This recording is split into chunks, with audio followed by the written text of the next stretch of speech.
Good afternoon, distinguished guests. Welcome to the International Seminar on Debottlenecking Channel, hosted by the Coordinating Ministry for Economic Affairs, the Ministry of Finance, and the Ministry of Foreign Affairs of the Republic of Indonesia. We are honored to welcome ambassadors and representatives of diplomatic corps, business leaders, Chamber of Commerce, development partners, members of the media, and our guests for joining us this afternoon at Dana Pala Hall, Ministry of Finance, Indonesia. As the program will begin shortly, we kindly invite all guests to take their seats. And for the comfort of all participants, please ensure that mobile devices are set to silent mode throughout the session. Thank you.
Good afternoon, distinguished guests. Welcome to the International Seminar on Debottlenecking Channel, hosted by the Coordinating Ministry for Economic Affairs, the Ministry of Finance, and the Ministry of Foreign Affairs of the Republic of Indonesia. We are very honored to welcome ambassadors and representatives of diplomatic corps, business leaders, chambers of commerce, development partners, members of the media, and also our guests for joining us this afternoon at Dana Pala Hall, Ministry of Finance of Indonesia. As the program will begin shortly, we kindly invite all guests to take their seats. And for the comfort of all participants, please ensure that mobile devices are set to silent mode throughout the session. Thank you.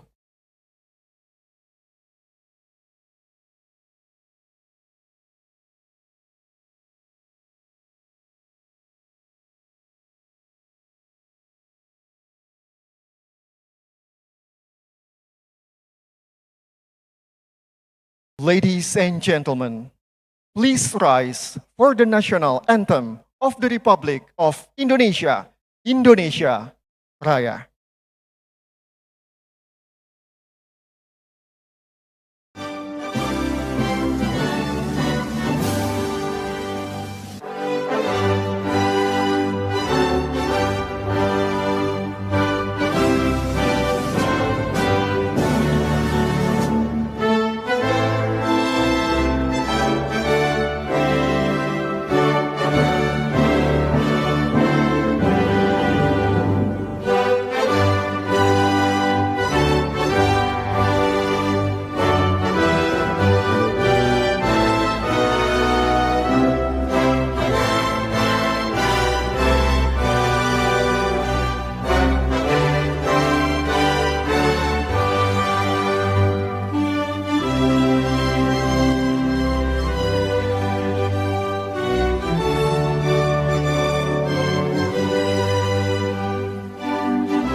Thank you. Please be seated.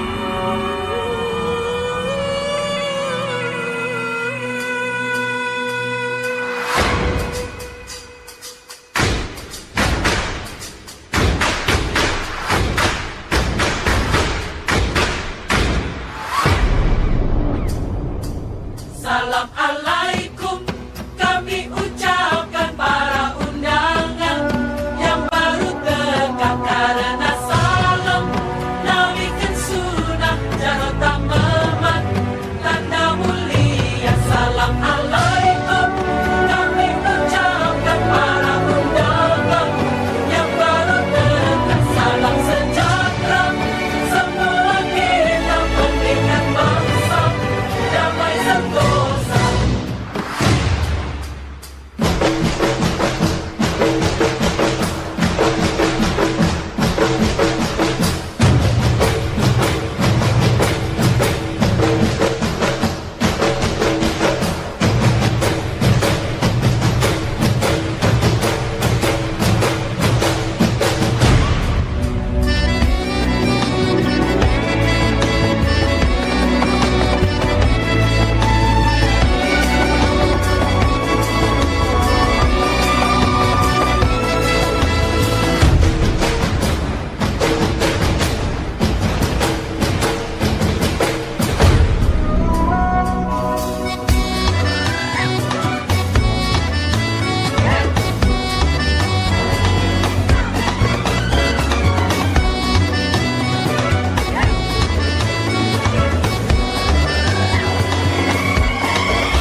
Excellencies, speakers, moderator, distinguished guests, ladies and gentlemen, selamat siang, good afternoon to all of us.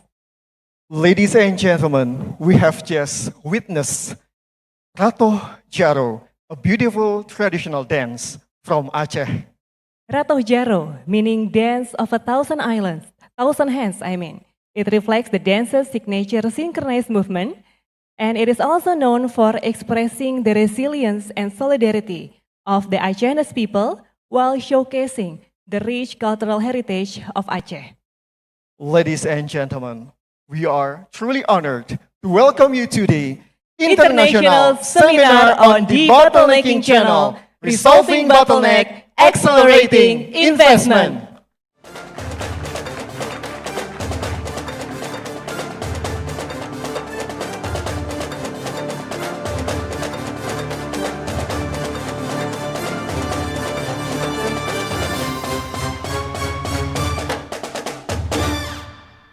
Please allow me to acknowledge the presence of excellencies, ambassadors, and members of the diplomatic corps, our distinguished speakers, moderator, and also panelists, and also representative of international and domestic business associations, chambers of commerce, development partners, and also members of the media. And we would also like to extend our greetings to these distinguished Indonesian ambassadors and guests joining us virtually via Zoom. Good afternoon, ladies and gentlemen. My name is Diah Rukmi Amarwati, and my colleague here. Rianka Diza. We are from the Ministry of Finance, and it is our pleasure to be your MC this afternoon. Excellencies, distinguished guests, ladies and gentlemen, and also Amber. Today's seminar brings together stakeholders from across sectors to discuss practical ways to address investment-related bottlenecks and strengthen coordination to support economic growth. And through the Debottlenecking Channel initiative, the government aims to provide a more effective way to resolve obstacles faced by businesses and also investors, and to reinforce Indonesia's commitment to a transparent and more conducive investment climate. Precisely, Amber. Ladies and gentlemen, today's event consists of opening remarks and keynote addresses from senior officials of the governments of the Republic of Indonesia. And the program will then continue with a panel discussion on the Debottlenecking Channel initiative to discuss efforts in strengthening coordination and also addressing investment-related obstacles in Indonesia. And later, we will also present a brief case demonstration of the Debottlenecking Channel platform. And excellencies, our speakers, moderator, distinguished guests, ladies and gentlemen, to officially commence this event, it is my honor to invite the Coordinating Minister for Economic Affairs of the Republic of Indonesia, His Excellency Bapak Airlangga Hartarto, to deliver the opening remarks and keynote address through a recorded video message. Ladies and gentlemen, we kindly invite you to direct your attention to the screen.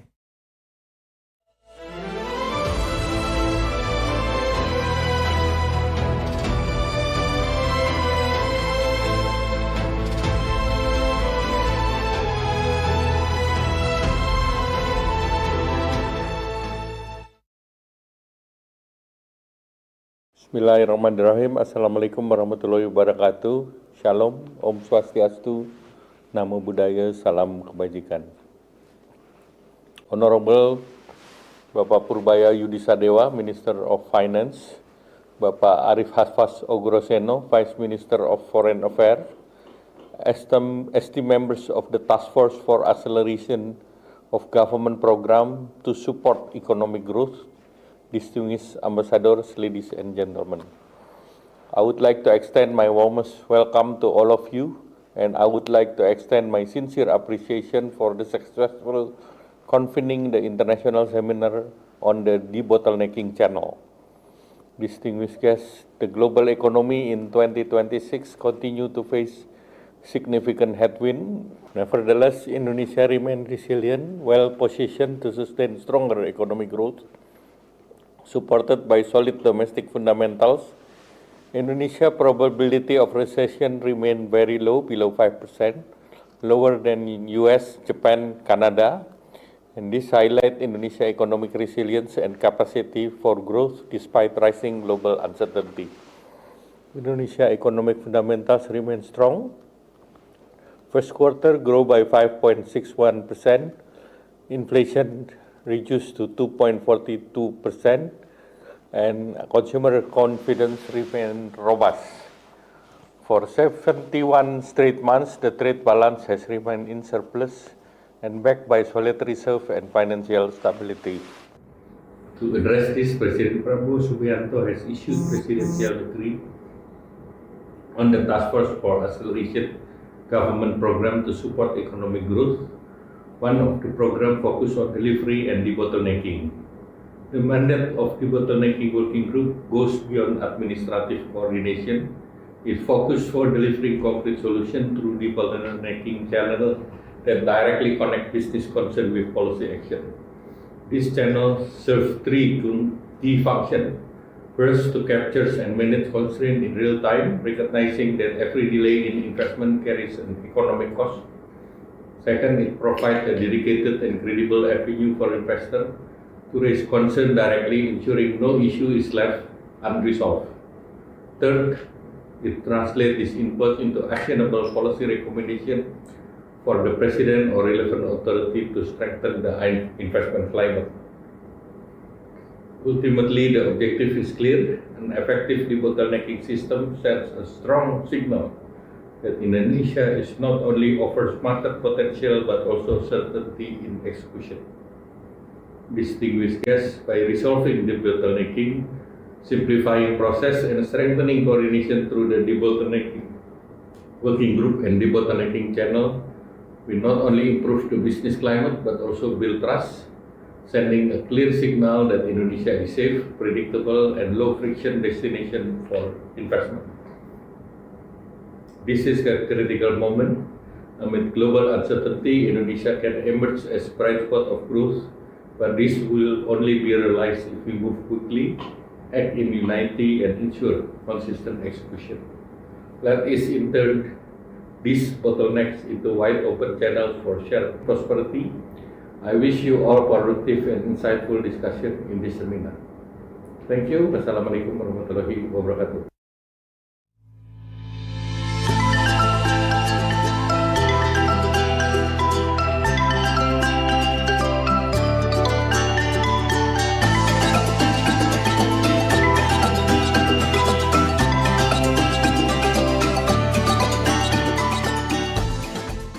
Ladies and gentlemen, we will now move to our next agenda. And it is now my distinct honor to invite the Minister of Finance of the Republic of Indonesia, His Excellency Bapak Purbaya Yudi Sadewa, to deliver the keynote remarks. Your Excellency, you may have the floor.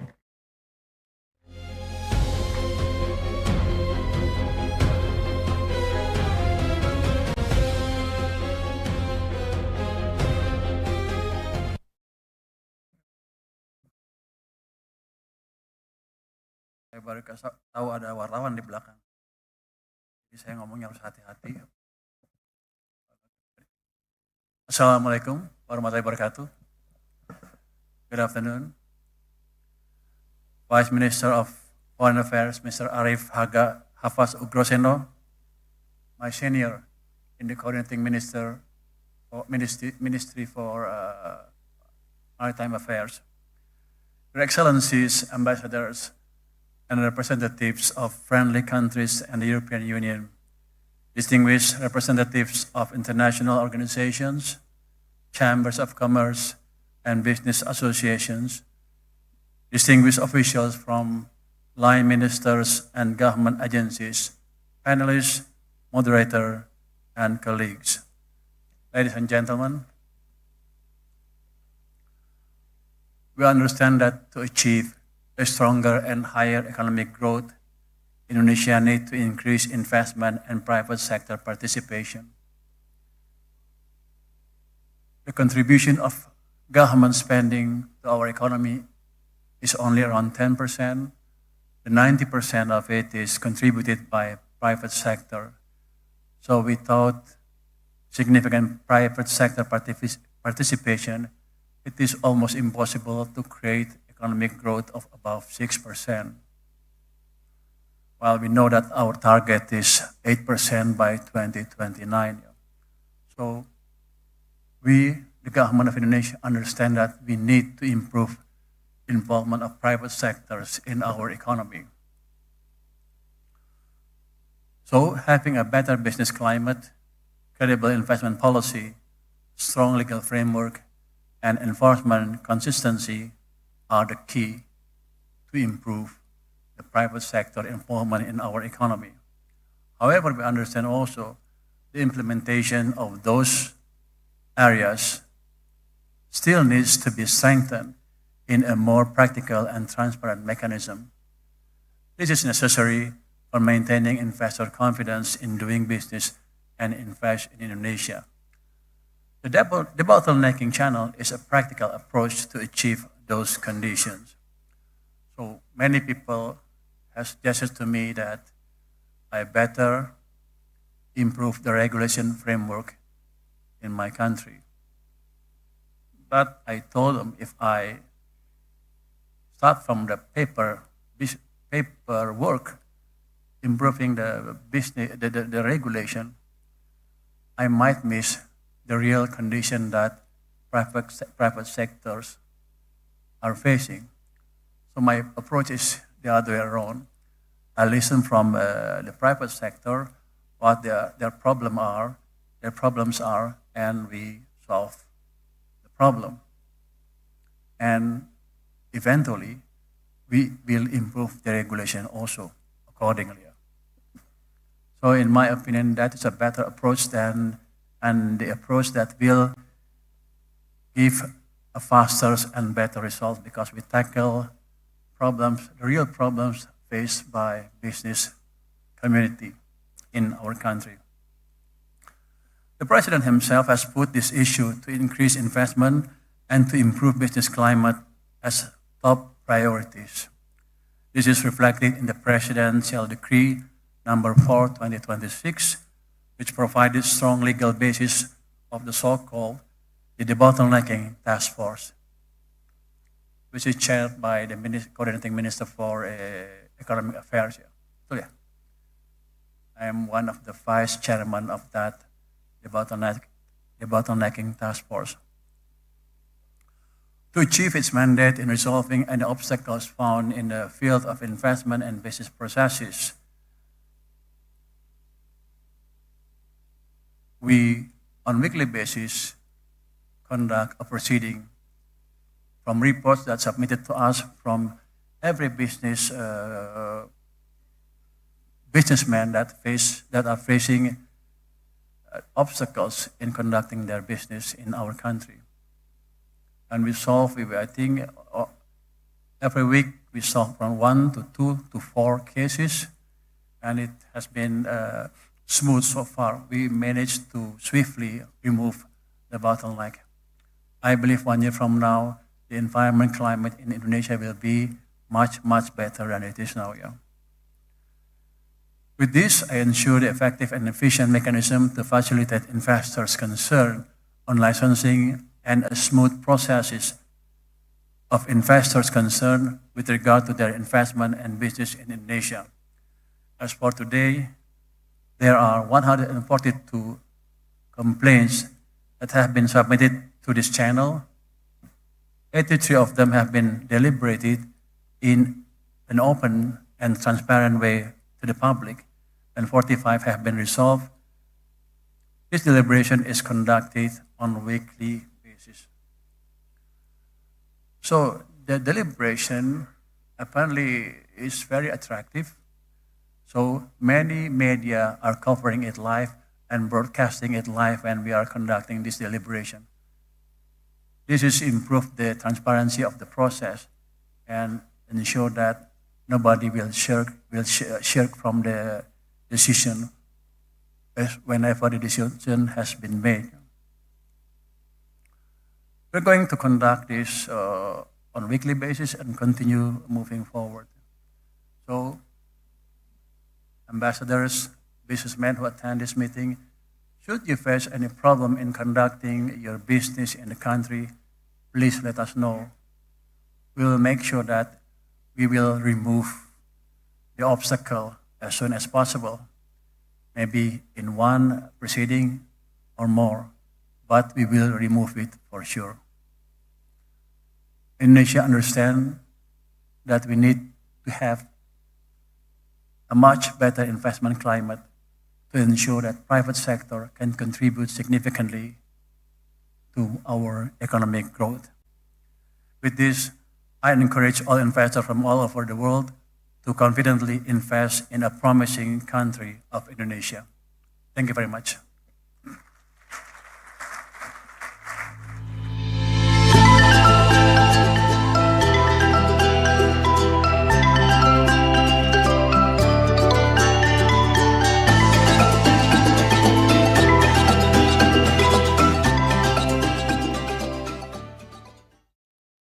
Thank you very much, Your Excellency, for your opening remarks.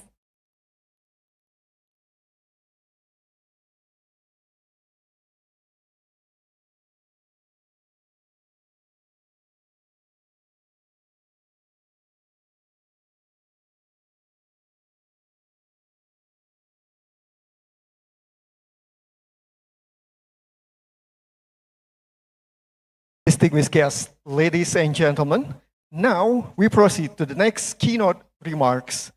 It is our pleasure to invite the Vice Minister of Foreign Affairs of the Republic of Indonesia, His Excellency Bapak Arif Hafaz Ugresono, to deliver the keynote remarks. Your Excellency, you may have the floor.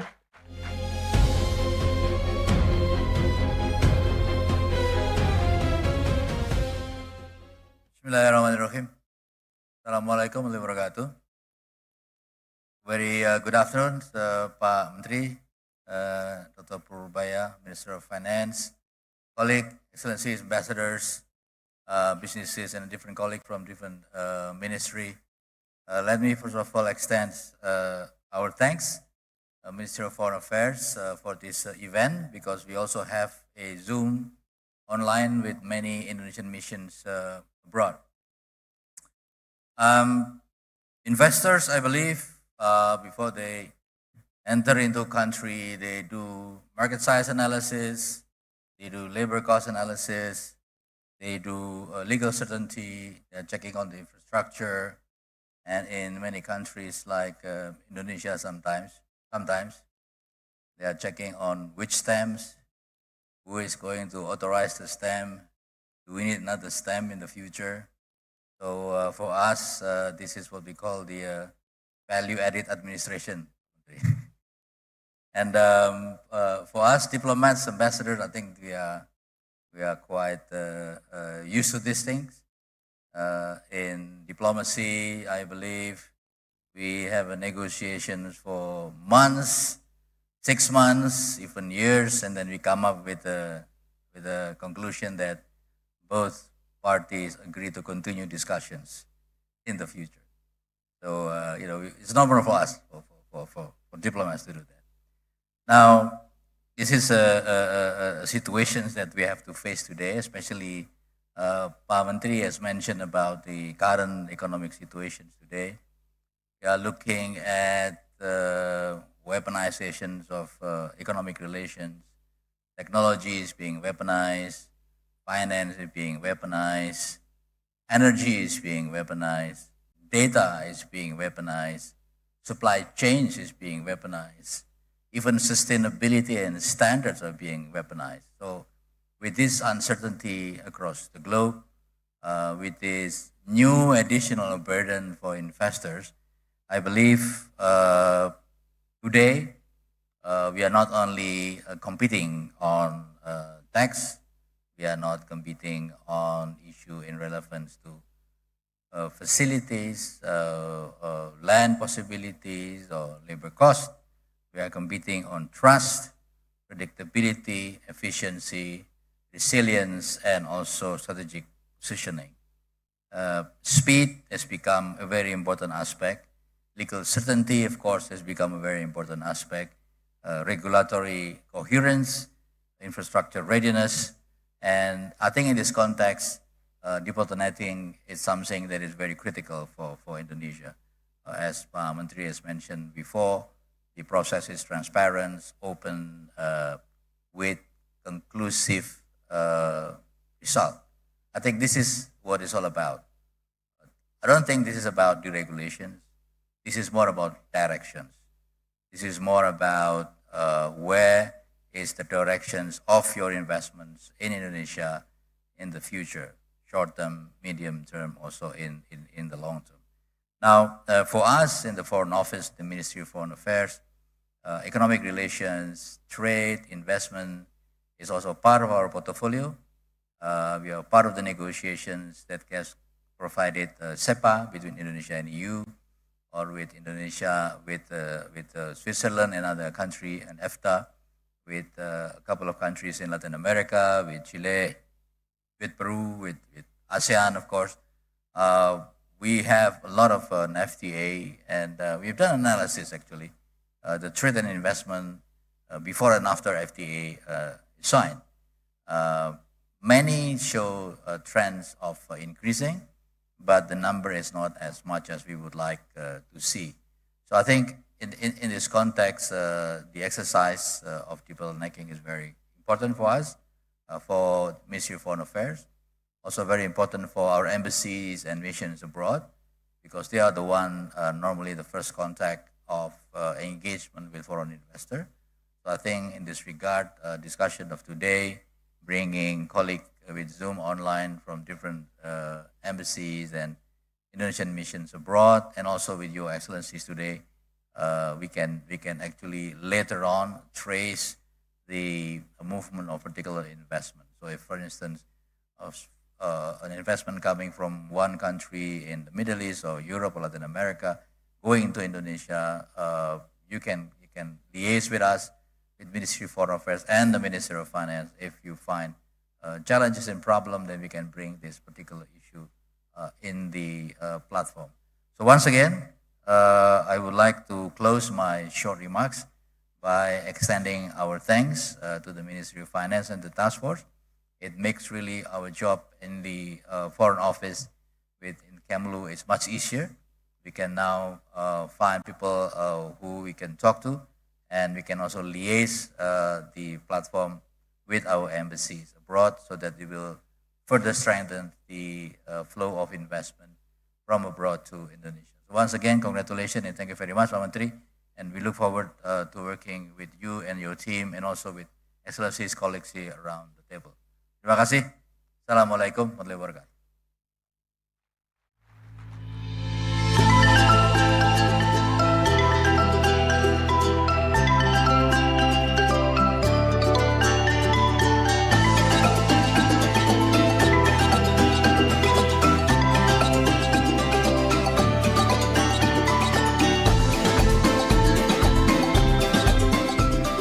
Thank you, Your Excellency, Bapak Hafaz, for your remarks. Our distinguished guests, ladies and gentlemen, we will now proceed with the official photo session. And for that, we would like to invite all of our participants here to rise from your seat and take the photo with us. Please rise in your seat. The photo will be taken from the stage area. And for the photographers, please take your position on the stage. And we will do the photo session for at least 3 poses. For the first shot, please give us your best formal smile. On my cue, 3, 2, 1. Maybe once more for the formal pose, Rianka. On my cues, 3, 2, 1. And for the second one, perhaps we can make it a little warmer. Please raise your thumbs up. Okay, thumbs up, please. Okay, on my cues, 3, 2, 1. The last one, number? Okay, maybe for the last one, we can, okay, hold the thumbs up. We have the thumbs up. Okay, 3, 2, 1. We got it? Photographers? Okay, one more. Maybe for the third one, we have wave for the camera. Wave to the camera, please. Okay. Thank you very much. Please give a big round of applause for us today. Thank you very much. Photographers, you may back to your positions. Okay, Excellencies, our speakers, moderator, our distinguished guests, ladies and gentlemen, we will now proceed to the main agenda. As you mentioned, Amber, we will proceed to the panel discussion session. The discussion will focus on the implementation of the debottlenecking channel and on broader efforts to strengthen investment, governance, and interagency coordination. In this session, we are honored to have our distinguished set of panelists. And for the moderator for this afternoon's discussion is Special Advisor to the Minister of Finance for Industry and Environmental Economy. Please join me in welcoming Bapak Michael Gautama to the stage.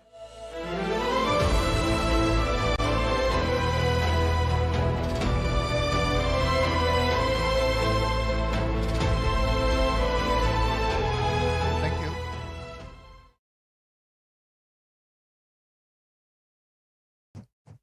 Thank you. Good afternoon, Minister, Vice Ministers, and Excellent, your Honorables.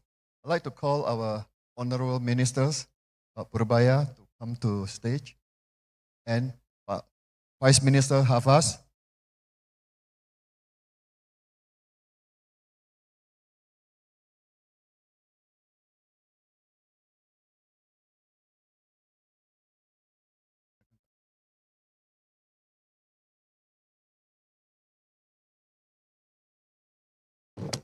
Thank you, two Honorables. Please sit down, Pak. No, sit down. Again, thank you to all of you. It's been a good day today. Today's theme is, I give a theme first before we can discuss with our two honorable ministers here. The theme is debottlenecking of debottlenecking. The elephants in the room, people asking me why there is a task force. There's been hundreds of task forces. So what is the difference today? The difference is today is, number one is the leadership. Our president has very strong leadership, supported by leadership of Purbaya and the team, Pak Bakti and Kemenko Economy, now Foreign Ministry enjoying us. The second is we have the tools now, tools of budgeting, finance, and the asset of the analysis skill of the team. So like Pak Minister said, we are working from the other side, from a private sector side, not from a top-down policy side.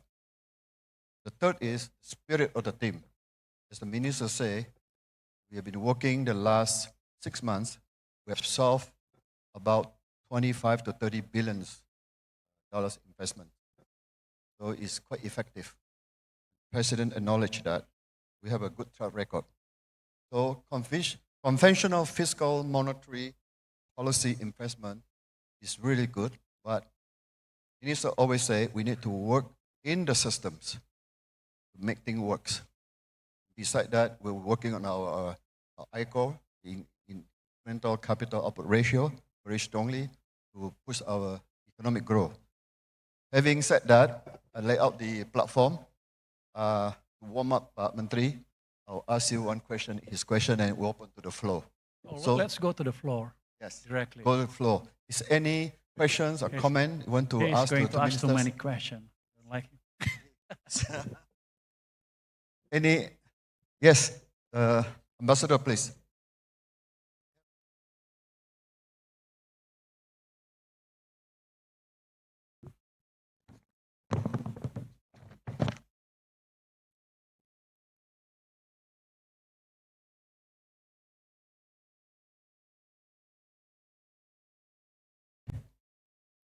Yes, please. Can you state your name and the questions? The mic. You can show. Okay, thank you. Hello, my Yeah. name is Olivier Zender. I'm the Swiss ambassador to Indonesia. I would like to congratulate you for this event. I think it comes at a very good time. Please. Switzerland, as an EFTA member, has a CEPA with Indonesia. We're working hard on its implementation, and there are improvements to be done to increase the rate of its implementation. The other element about Switzerland, we always present Switzerland as a trading nation, but it's more of an investing nation. That means normally Swiss companies, they start trading, and then when the conditions are appropriate, they will invest. And I think we can also work more in this sector. We have about 150 companies here. My question is just very simple. I am representative of a private sector. Where is the point of entry? To whom do I come if I have issues? Okay, we have companies coming saying, okay, we're interested to invest quite substantial amounts. Where do we go to? Do we go to the line ministries? Do we go to the finance ministers? Do we go to the economic ministry? That's just a simple question. Thank you. Thank you, Honor. Thank you very much from Switzerland. It's a very good question. We've designed this task force to be as transparent as possible, and we want to receive as much inputs or complaints as much as possible also. So for that, we have created a special website that you can deposit your complaint to us. We will announce the special website later on, yeah. So everybody, every businessman from Switzerland or from everywhere can submit, can deposit their complaint to that website. Of course, the complaint has to be a bit complete to the extent that we have to be able to contact back who is reporting and to discuss further what kind of problem that they are facing. So in the deliberation, we can already prepare better. So the deliberation will be effective, ya. Udah diumumin ke publik ya? Apa namanya? Udah boleh apa? We will announce, we will provide to you the special website that we have created. And you since you mentioned about SEPA, if the implementation is slow, let me know also. I will push everybody to work hard. I'm more powerful than my previous position because now I have a budget power. Any ministries, any minister who slow down every process that we are facing, I can reduce their budget. Thank you, ministers. Maybe Vice Minister would like to add more on that. Yeah, I just want to advise companies. This is my experience as ambassador in Brussels and Berlin. In both assignments, we, the economic team in the embassy, we help investors going to Indonesia from the get-go, from the beginning. So we monitor what the problems are, who should we call, who should we discuss to domestically in Jakarta or in the regions where the investments are going to take place. And along that chains of communications, if something breaks down or if something not working, then we can the embassy can monitor it. So now I think now we have this system, which is very good, and of course we still have the embassy abroad. So I would strongly recommend that any investments coming from abroad, you could liaise with us in the embassy coming to Indonesia. See, the problem sometimes some of the investors believe that they can do it by themselves. They have consultants, they pay a lot of money for consulting, then something happened, then they come to us. There are companies like that, and we told them that we're wasting your money in consulting. You can just consult with us. So I think now you have a streamlined process. So Ambassador, hopefully, if the question arises from Switzerland, you can either go directly to the website, or you can work with us with the Ministry of Foreign Affairs, or the companies can already start discussion from our embassy in Berlin. Thank you, Pak. Minister, have something I to might add. add something. This special task force is quite powerful because the members are not only me. It includes almost every ministries in this current cabinet. So, for instance, when a Japanese company impacts face some problem and we deem it is significant and necessary, we have created a sub-special task force in our task force to act as a one-stop service for them. They can come to that sub-task force and they will handle everything from permit and everything.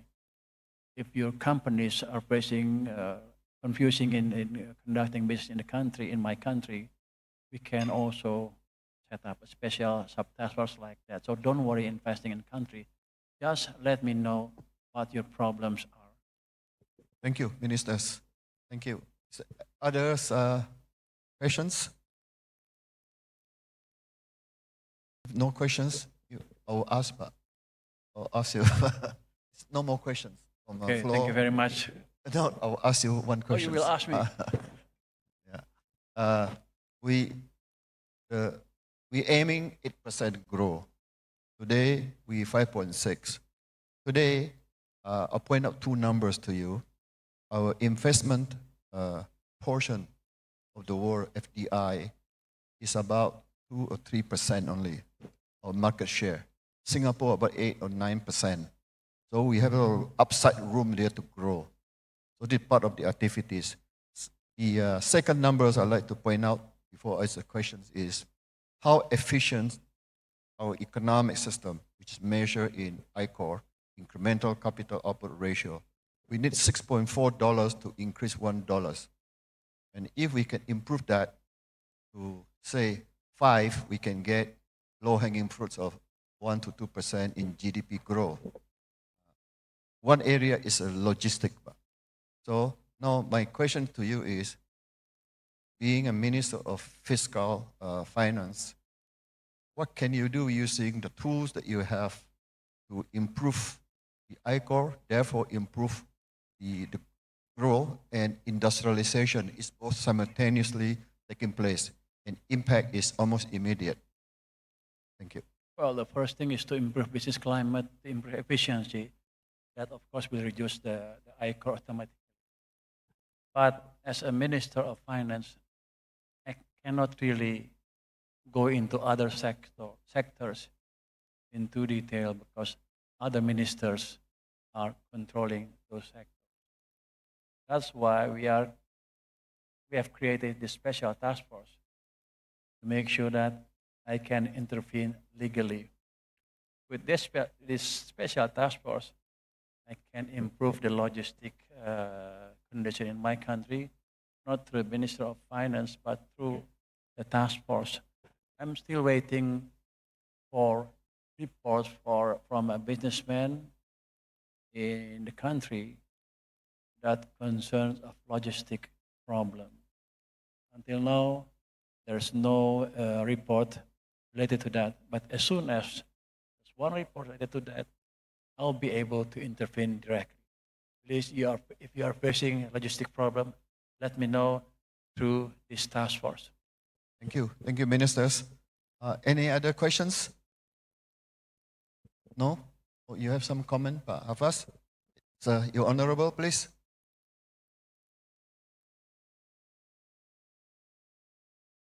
Assalamu alaikum. This is Abdullah Al-Dahri. I'm the ambassador of Uni Arab Emirates.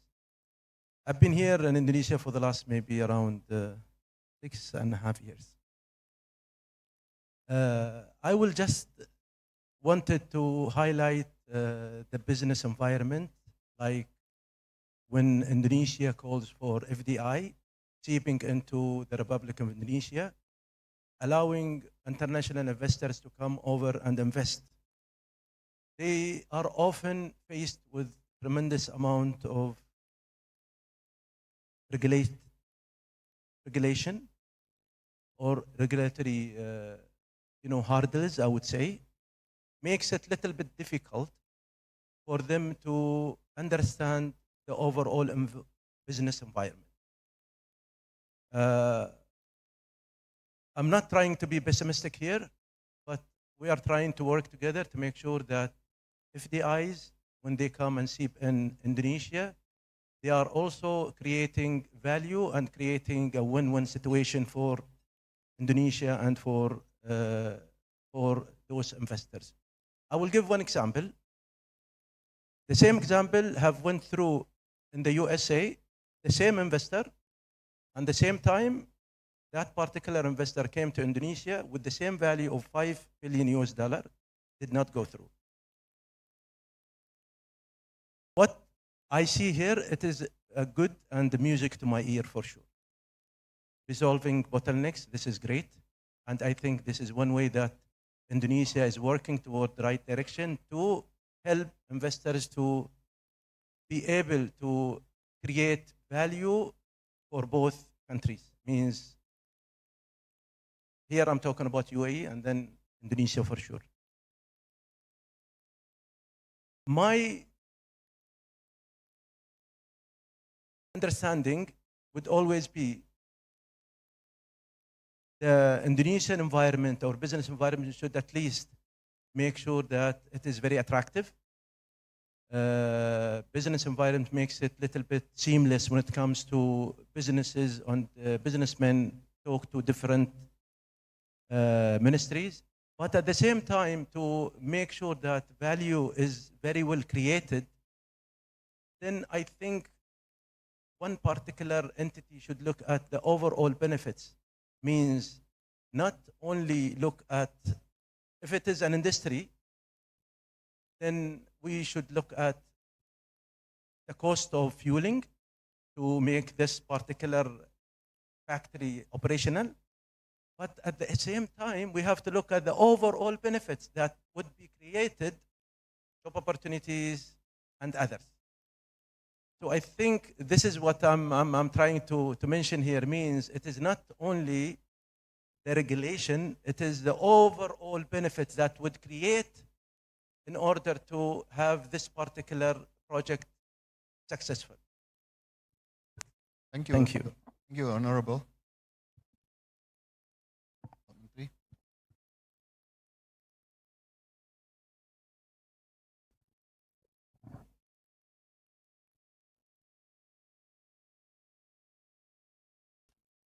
Well, thank you very much for the comments and the question.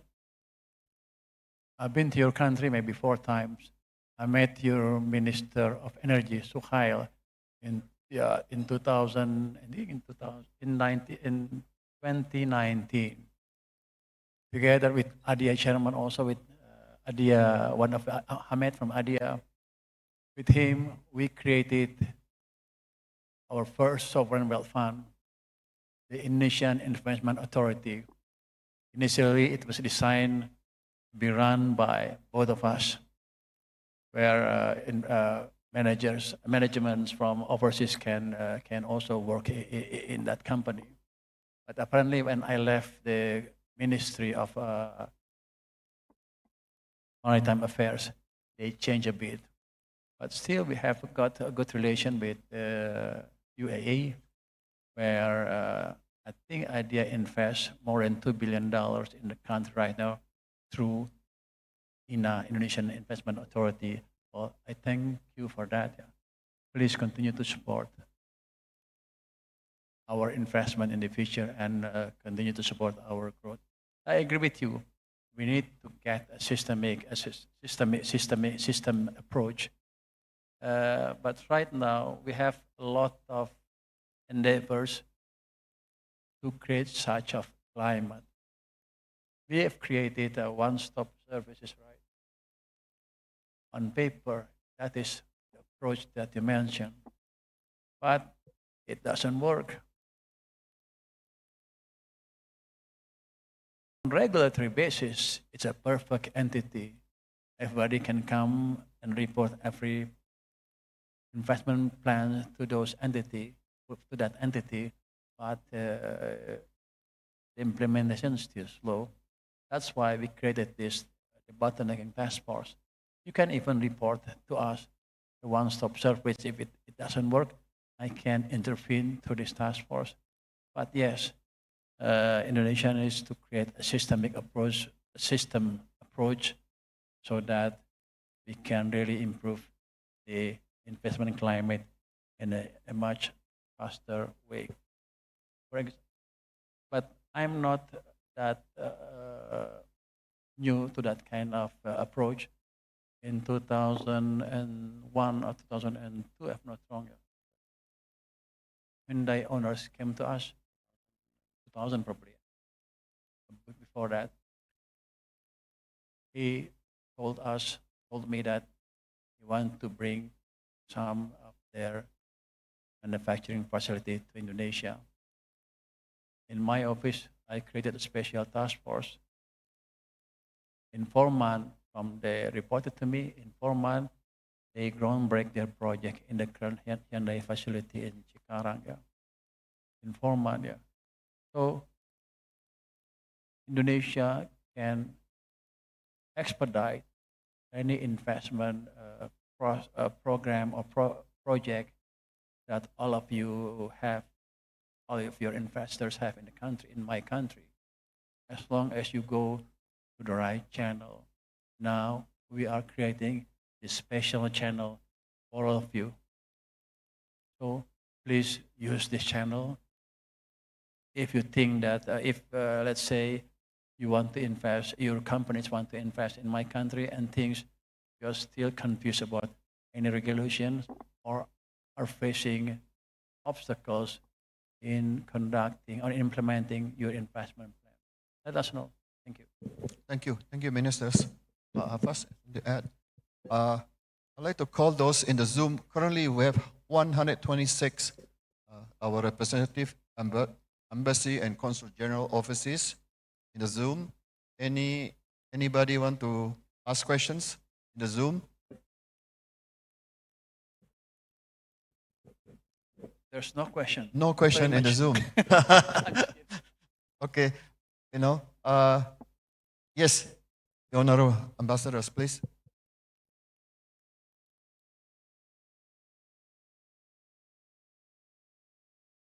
Good afternoon. My name is Denis Shaibi, Dubes Uni Europa. First of all, thank you so much for organizing this. Second, let me use this opportunity to congratulate President Prabowo on his leadership, because with the EU we negotiated 10 years for the CEPA, and really there was a very strong drive that allowed for the completion of negotiations. So thank you very much. Now, CEPA will certainly be a very positive signal for EU investors, but we need more. And if we look at the last time that there was a kind of surge of EU investment, is when Indonesia promoted the Omnibus Law. And this brings me to structural reform. I've paid very careful attention to Vice Minister Ogrosono's speech. This is not about deregulation, but about direction. But will there be structural reforms put forward? That would be a very powerful incentive. And if there are structural reforms, which one would you publicize today as something that is in the offing and which will make a difference for European investors? Thank you. Thank you, Ambassador. I'm not sure what your question is. Structural reform. Basically, we are trying to reform everything right now. The best that we can, using the current information that we have in our hand. Well, one of the problem in, let's say, for the textile industries is that they don't have access to cheap financing, because our banking system has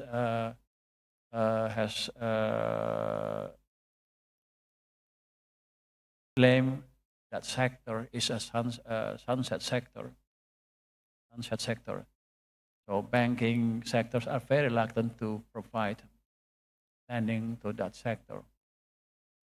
So what structural reform that I can do? I cannot force the private banking sector to give loan to the sector, right? So I'm using my certain arm. I have a Exim Bank. It's under my control.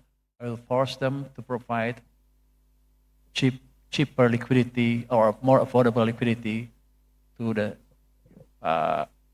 textile sector so they can compete, so they can renew their machinery and compete better in the global market. And we are conducting downstreaming in many mining sectors, natural resources sector. One of them is, of course, battery, which is related to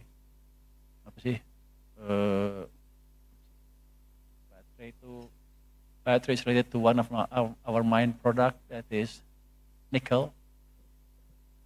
Once I read from economist, weekly economist, and they said that it's impossible for Prabowo to attain his dream of battery superpower in the world, because China is not using nickel anymore, something like that.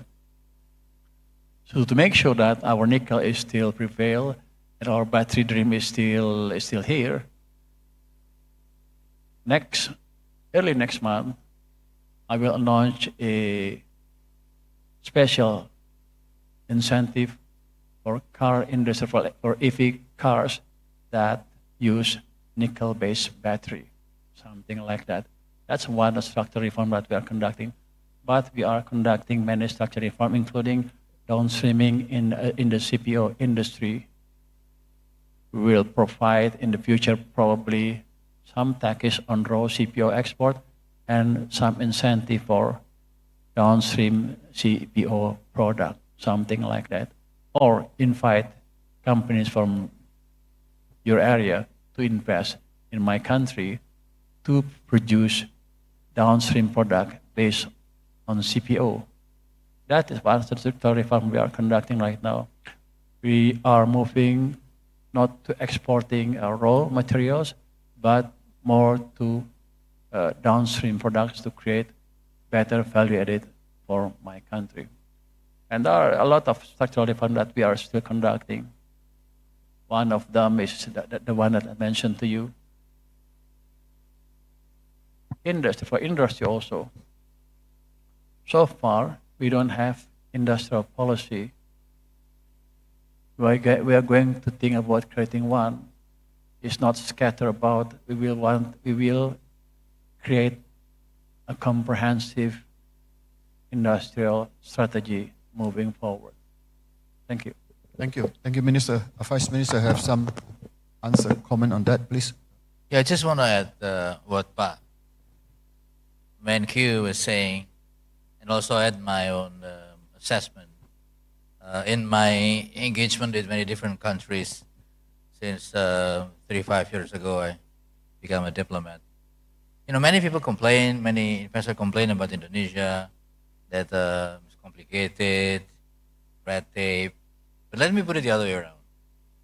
How many countries in the world that has population of 280 million people, democracy, multi-ethnics, living in a country as size of Indonesia, with regional autonomy that is very strong? You sink that in a little bit in your thinking. Maybe there is none. India is a continent.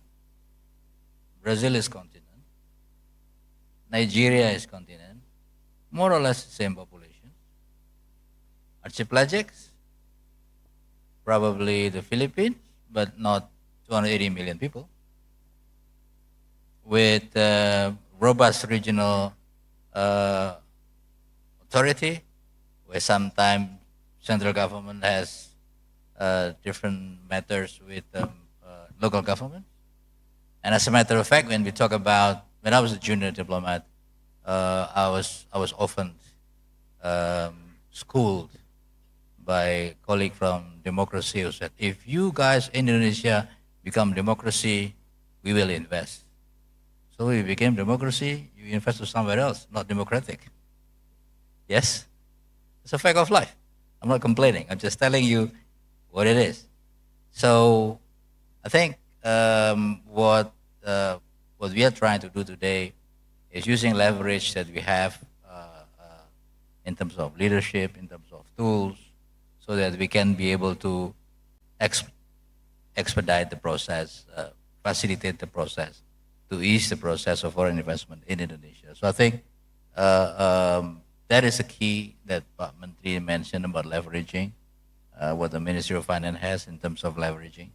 And also I would like to very much implore you to look at the condition of Indonesia. We are not a normal state. We are a civilization state. I mean, that's what we are. So it's not a normal state situation where population is small, easy to manage.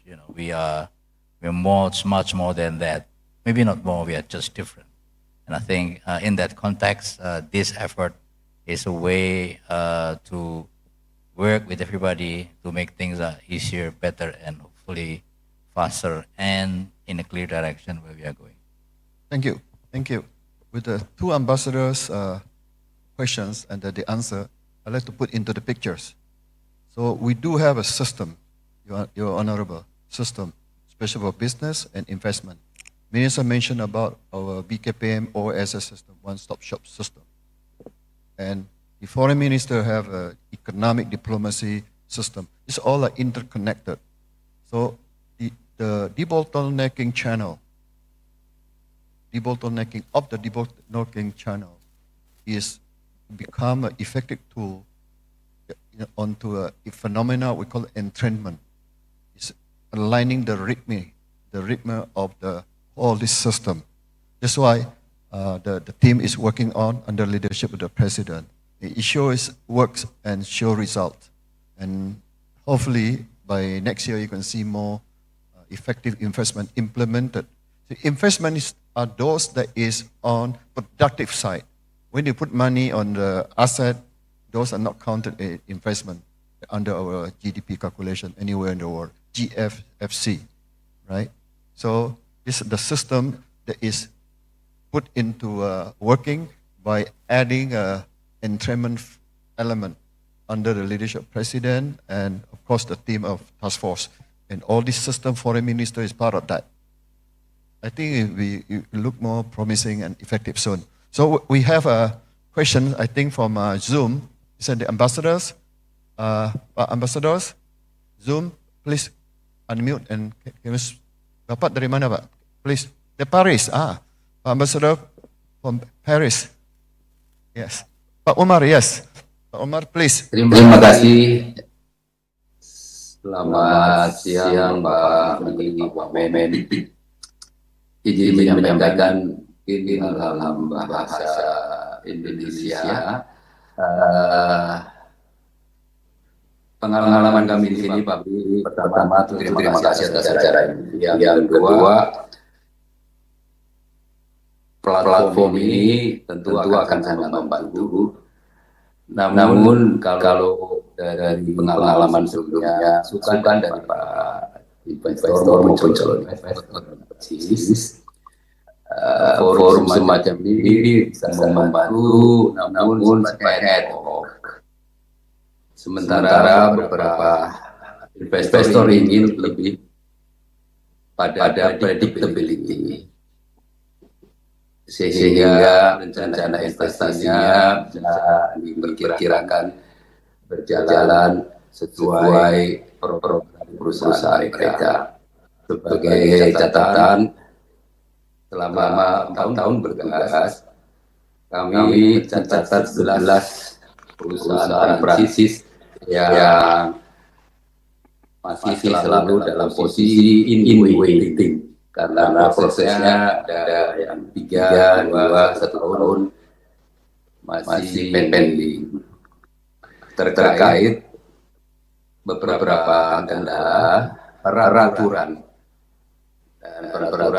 yang akan munculnya di ujung proses masih memerlukan permen, masih memerlukan pres, itu yang dianggap kekurangan predictability.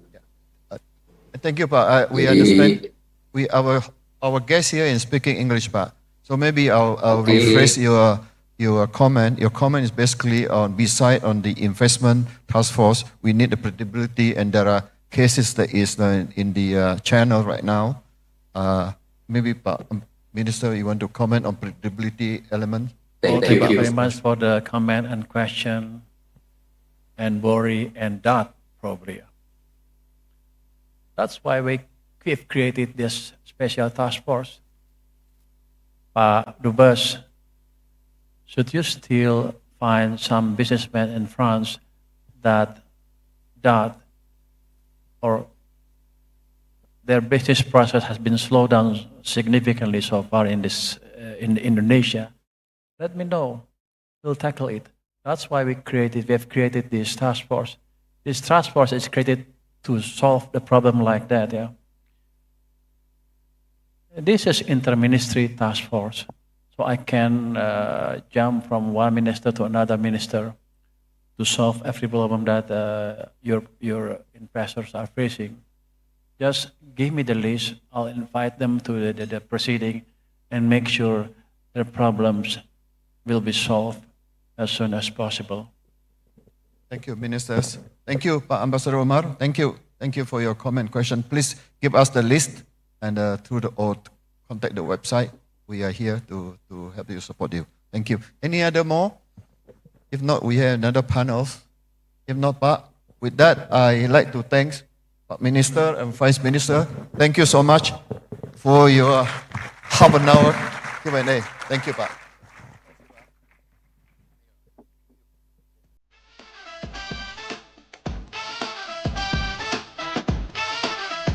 Your Excellencies Bapak Purbaya and Bapak Hafaz, thank you for joining with us this afternoon. It has been a privilege to have you with us, and we truly appreciate your valuable remarks and insight. Your Excellencies Bapak Purbaya will now proceed to the next agenda, a brief engagement session with the media. Meanwhile, our distinguished guests and also all the participants in the hall are kindly invited to remain seated, as we will shortly continue with our next agenda, which is the panel discussion with our panelists and also led by Bapak Michael Gautama. Thank you. I'd like to call Deputy Ministers, Bapak Bakti Satya Rakasit, and Director Generals Muhammad Takdir from Foreign Ministry. Bapak Bakti is from State Secretary Cabinet, right, Pak? Yes, Pak. Silakan.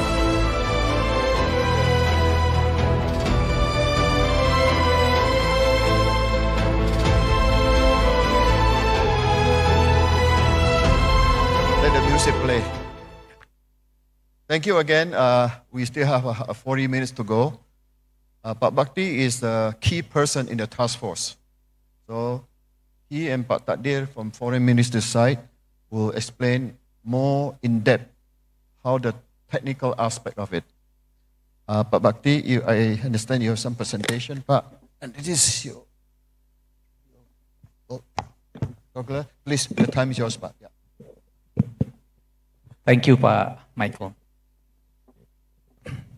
Your Excellencies, distinguished guests, Ambassador, Head of Chambers and Business Associations, very good afternoon. It is a privilege to stand before you today to share Indonesian proactive measures in transforming our investment landscape. Today, I will present our strategic initiatives, the debottlenecking of national strategic programs. I will elaborate more what just Pak Purbaya, the Ministry of Finance, mentions. So you get the views, you get the ideas concerning about this task force. Explicitly, this initiative reflects the government of Indonesia commitments to debottleneck investment issues through improving transparency, efficiency, and collaborations with domestic and international partners. In a glance, maybe on the slide, As Pak Menko Erlangga has mentioned, also Pak Purbaya as well, the President has established this task force through the Presidential Decree number 4 of 2026. This task force has 4 main responsibilities. Firstly, to coordinate the accelerations of the government's program. Secondly, establishing integrated and collaborative strategic measures. Thirdly, this task force also responsible to conduct monitoring and evaluations of budget realizations. And fourthly, to resolve strategic bottlenecks that hinder implementations. This responsibility, of course, reflects our commitment and action to ensure that our policies are not only well designed, but also effectively executed. From the next slide, ladies and gentlemen, you could see the strong institutional that compose a board of memberships that chaired by the Ministry Coordinating of Economic Affairs. And as you already mentioned as well, the Minister of Finance and the Minister of Investment, Minister of National Development Planning serving as the vice chairs. This demonstrates the seriousness of our government in addressing challenges and building investor confidence. There are 4 working groups. I'm sorry, let me make it correct. There are 5 working groups in this task force. Each working group has its own specific focus and area of specializations, such as economic growth strategies, law enforcement, trade and budget monitoring. Especially the Debottlenecking working group, which led by me, is mandated to identify and resolve issues such as critical regulatory, licensing, and operational barriers that hinder business activities and investment realizations. Based on these findings, ladies and gentlemen, the working groups formulates policy recommendations to accelerate investment, improve ease of doing business, and strengthen overall investment competitiveness. How these working groups works, or how's our business process doing this? In December 2025, Pak Menko Erlangga has launched the Debottlenecking Channel, which can be accessed online. So we encourage the businesses, as Pak Purbaya just mentioned, to complain or give an information concerning about the bottleneck to this channel. This platform enables business actors to directly report obstacles, both in operating existing businesses and in initiating new businesses or investments. Businesses could also report all process through an integrated mechanism. We verify, we will analyze, and we will coordinate it across ministries. But of course, only registered business actors with a business identification number may submit reports supported by complete, clear, and accurate documents. This is to ensure that the process remains focused and effective. From the workflow of the Debottlenecking Channel, you could see that it operates through a structured and transparent workflow to ensure business concerns are addressed efficiently and accountably. Working group will analyze the issue in details and coordinates with existing businesses and in initiating new businesses or investments. businesses could also report all process through an integrated mechanism. We verify, we will analyze, and we will coordinate it across ministries. But of course, only registered business actors with a business identification number may submit reports supported by complete, clear, and accurate documents.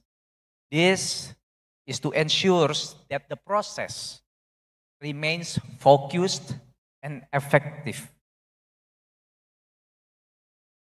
From the workflow of the Debottlenecking channel, you could see that it operates through a structured and transparent workflow to ensure business concerns are addressed efficiently and accountably.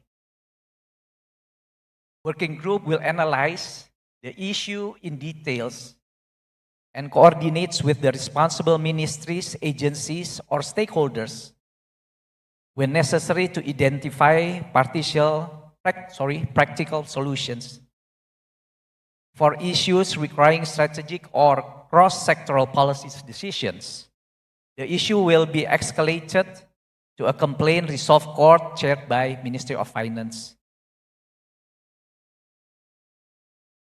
Furthermore, if the problems are massive and systemic, the issue will be discussed further in ministerial meeting, which led by the coordinating Minister for Economic Affairs as the chairman of the task force, which this could lead as well to a policy reform. We don't stop on concerning about the complaints, but we try to reform as well our policies, also regulations, if it's needed. This mechanism, of course, enables the government not only to resolve immediate bottlenecks, what just I mentioned, but also to reform and strengthen future policies to improve the overall investment climate. As already mentioned as well by Pak Purbaya, but I get the informations by May on 7th, 2026. The Debottlenecking channel had received around 134 complaints. Of these, 64 had already been resolved, while the rest are under monitoring. The majority issues reported are related to business licensing, which accounts for 50%, followed by land and spatial planning around 40%, 14%. This figure highlights the relevance of the task force work and its effectiveness in addressing the most key challenges faced by the business actors in operating their business or executing their investment plan. We get the strong support for this initiative by the President Prabowo. The president on the business forum in Tokyo on the next slides, on the March 30, 26, noted that this mechanism has already proven effective, resolving many issues and strengthening investors' confidence in Indonesia. The President's strong support gave us stronger motivation and responsibility to enhance our efforts in dealing and resolving business complaints efficiently and effectively by keeping transparency, accountability, and integrity as the foundations. The strategy on these working groups for economic growth are built on 4 pillars. First, we do the complaints, faster resolutions, accelerating handling the business complaints, coordination alignment, transparency and accountability, as Pak Purbaya also mentioned previous, and strengthening business confidence. Together with these pillars, create a strong foundations for sustainable growth. And probably I can share the achievements that the working group has made. Beyond resolving individual business complaints, the Debottlenecking Channel has also driven broader policies and regulatory reforms. Several concrete policies and regulatory reforms have emerged from the resolution process that led by Ministry of Finance. First, the government improved the mechanism for technical approval and import approval licensing to reduce delays and provide greater certainties for businesses. The task force encouraged the standardizations of consultant service fees in certificates of function worthiness, so-called the SLF licensing, helping to create a more transparent and predictable cost structure for having building permit. The working groups also procedures and requirements for PBG and SLF licensing were simplified. We also were made to SNE certifications procedures to strengthen efficiency and provide greater certainty in the certifications process. These achievements, ladies and gentlemen, not only resolve operational and individual business actor bottlenecks, but also contributes to structural reforms that improve Indonesia overall investment climate. From the questions from the EU concerning about the omnibus, yes, we already make the omnibus. We understand that I think we already have enough with the regulations today for nowadays. The problems is concerning about the implementations. The implementations regulations under the law itself.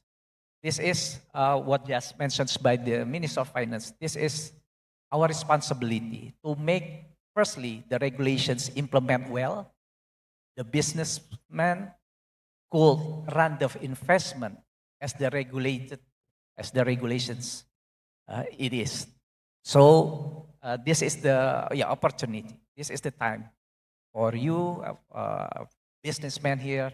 If there's a complaint, if you have problems that hinders your investment in Indonesia, we're expecting that we could help and assist to resolve it. From the next slide, this is just a case. This illustrates how the Debottlenecking Channel translates business complaints into concrete policy improvements. In January 2026, more than 50 medium, small, medium enterprise pharmacy business reported difficulties in renewing pharmacy licenses due to inconsistent SLF, renewal fees, and licensing requirements. The issues was then discussed in a debottlenecking meeting chaired by the Ministry of Finance and produced several important follow-up actions, including improvements to the OSS system for pharmacy license renewals and the issuance of technical guidelines for building permit and SLF licensing to provide greater cost certainty for the medium, small enterprises. This case demonstrates how operational complaints can evolve into broader structural reforms that improve ease of doing business. The second case concerning about the SNE certifications, the standard, national standard certifications. This case highlights the government's effort to improve certainty and efficiency in the SNI certifications process. The issue was subsequently discussed in a debottlenecking meeting chaired by the Minister of Finance as well. The meeting result encouraged the implementations of the service level agreements or SLA in the SNI certifications process to provide greater certainty regarding processing timelines for businesses. Even at the high-level ministerial coordination meeting in April 2026, Broader policy improvement were accelerated, including simplifications and greater transparency in the SNI certifications process. Finally, the primary objective behind the establishment of the Debottlenecking Channel is to drive sustainability, economic growth by identifying and removing the structural barriers. Closely linked to this mission is our commitment to securing a significant increase in investment as one of key drivers to have sustainable economic growth. We also dedicated to the improvement of the business climate as well. Ultimately, the synergy of these efforts leads to our most vital outcome to have solid and sustainable economic growth, which is job creations. We believe, the government believes that through strong collaborations and targeted resolutions of bottlenecks, we can successfully realize our visions for national economic development. Back to you, Pak Michael. Thank you very much for your time and attention. Good afternoon. Thank you, Pak Bati, for such in-depth technical details. In short, like I said earlier, the task force is about debottlenecking of debottlenecking. We are not just talking about it. I think the details have been given by Deputy Minister here. The elephant is in the room. We are dealing with the elephant directly through the system and entrainment. Before we go to next topics on how the Foreign Ministry can play the role in the ecosystem, is there any questions to Deputy Minister Bakti? If not, I'll pass the mic to Director General Muhammad Takdir. He is the head of the strategic body at the Foreign Ministry. Takdir, please. Terima kasih, Prof. I probably, Excellencies, Ambassador both at home and overseas, chambers and officials from Kementerian Lembaga, I probably talk a lot about how the Foreign Ministry and Indonesian diplomat overseas navigate probably the interest and the concern of the investor. So they probably like your consultant. Yeah, the investor doesn't need to have intermediary or brokers, because when you start to have investment in Indonesia, I think you can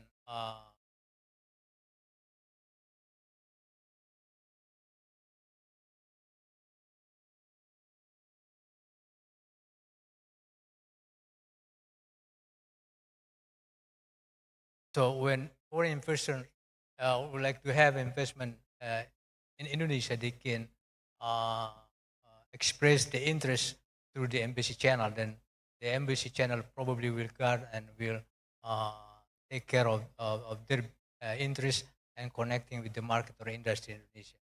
So when the idea is coming out from the president about the bottlenecking team, I guess last year, December or November, we are in the ministry start to develop a dashboard called the Economic and Diplomacy Information System and Investor Link Development.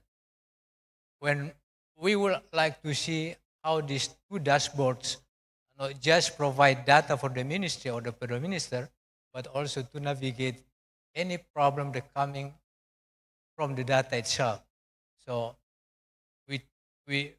we see that the embassy or the foreign mission, Indonesia foreign mission overseas, can play a very critical role in this aspect, because the CDA itself, Economic Diplomacy Information System, use the input from the embassy in real time, including what we asked a couple weeks ago about in case they have a problem or the investor have a problem with the administrative hurdle in Indonesia. And if you see the policy itself in the annual statement, press statement by the minister, he mandated the missions to attract more investment to Indonesia. Why?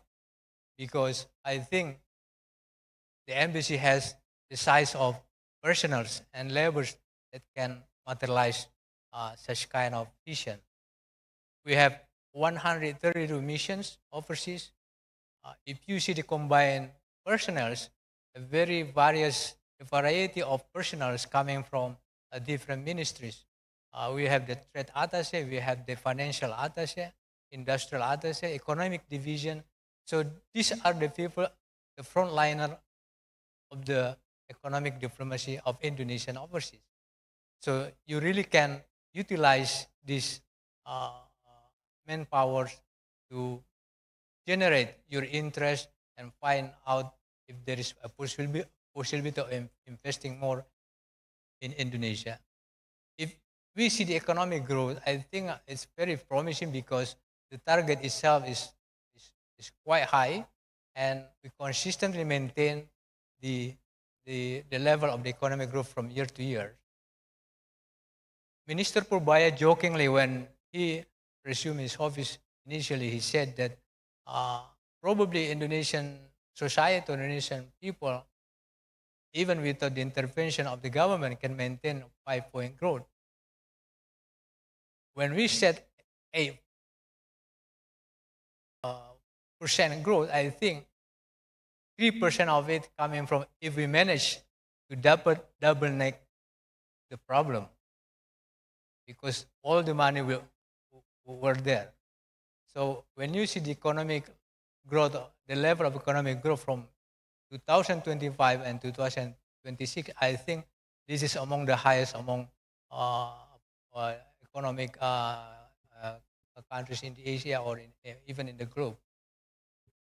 But one thing they should admit, that the level of foreign direct investment little bit lesser than the domestic, they generate by the domestic direct investment.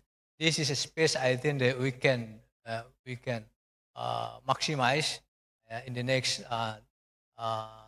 4 years, because if we continue to boost the foreign direct investment to 50% as level with the domestic direct investment, then we will see the very good number of achieving a target of 13 trillion rupiah, 13,000 trillion rupiah, or 74.7 billion US dollar. There is a little bit, the number here is from 2025 to 2026 is ideally must be achieved at 40%. But here we only, I think, managed to get like 30.5%. It is lower than we expected. But I think it sends a signal that a lot of things that we should do in order to be able to reach the ideal number of 40% in order to close the gap leading to 29 target. And the speakers, the minister and vice minister just talk about the need to upgrade the level, because if you see the ICOR between countries in ASEAN, Indonesia among the lowest or the highest ICOR level, combined with even with Vietnam.